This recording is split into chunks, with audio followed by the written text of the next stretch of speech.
ಯಾರು ತಂದದ್ದು? ಅವರೇ ತಂದದ್ದು. ಎಷ್ಟು ವರ್ಷಗಳಿತ್ತು ಅದು GST? ರೇಟ್ಗಳೆಲ್ಲ ಫಿಕ್ಸ್ ಮಾಡಿದವರು ಯಾರು? GST council. GST ಕೌನ್ಸಿಲ್ ಅಂದರೆ ಕೇಂದ್ರ ಸರ್ಕಾರ ಅಲ್ಲ.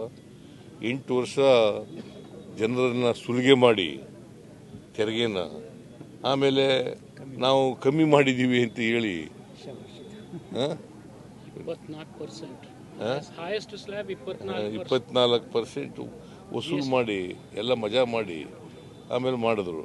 ಈಗ ಏನಾಗಿದೆ ಅಂದರೆ ರಾಜ್ಯಗಳಿಗೆಲ್ಲ ಕರ್ನಾಟಕ ರಾಜ್ಯ ಒಂದಕ್ಕೇನೆ ಸುಮಾರು 10 ರಿಂದ 12 ಸಾವಿರ ಕೋಟಿ ರೂಪಾಯಿ ಕಮ್ಮಿ ಆಗಿದೆ. ಒಂದು ವರ್ಷಕ್ಕೆ 10 ರಿಂದ 12 ಸಾವಿರ ಕೋಟಿ. ಈ ವರ್ಷ 5 ರಿಂದ 7 ಸಾವಿರ ಕೋಟಿ ನಷ್ಟ ಆಗ್ತದೆ. ಇದಕ್ಕೆಲ್ಲ ಯಾರು ಹೊಣೆ? ನಾವು 4.5 ಲಕ್ಷ ಕೋಟಿಗೂ ಹೆಚ್ಚು ಸಾಲ ತೆರಿಗೆ ಕೊಡ್ತೀವಿ. ನಮ್ಗೆ ಎಷ್ಟು ಕೊಡೋದು? ಸುಮಾರು 60 ರಿಂದ 70 ಸಾವಿರ ಕೋಟಿ ಅಷ್ಟೇ ವಾಪಸ್ ಬರೋದು ನಮಗೆ. ವರ್ಷಕ್ಕೆ ನಾವು 4.5 ಲಕ್ಷ ಕೋಟಿ ತೆರಿಗೆ ಕೊಡ್ತೀವಿ. ಅವ್ರು ಕೊಡೋದೆಷ್ಟು? 60 ರಿಂದ 70 ಸಾವಿರ ಕೋಟಿ. ನಾವು 1 ರೂಪಾಯಿ ತೆರಿಗೆ ಕೊಟ್ಟರೆ ವಾಪಸ್ ಕೊಡೋದು ನಮಗೆ 14 ಪೈಸೆ 15 ಪೈಸೆ. ಗೊತ್ತಾಯ್ತಾ? ಇದಕ್ಕೆಲ್ಲ BJPಯವರು ಏನು ಹೇಳ್ತಾರೆ? ಅಪ್ಪರ್ ಭದ್ರಕ್ಕೆ 5,300 ಕೋಟಿ ಕೊಡ್ತೀವಿ ಅಂತಂದ್ರು. ಕೊಟ್ರ? 15ನೇ ಹಣಕಾಸಿನ ಆಯೋಗ ಶಿಫಾರಸು ಮಾಡಿತ್ತು 4,000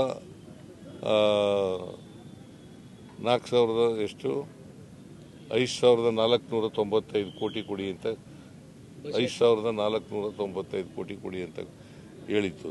ಕೊಟ್ರ?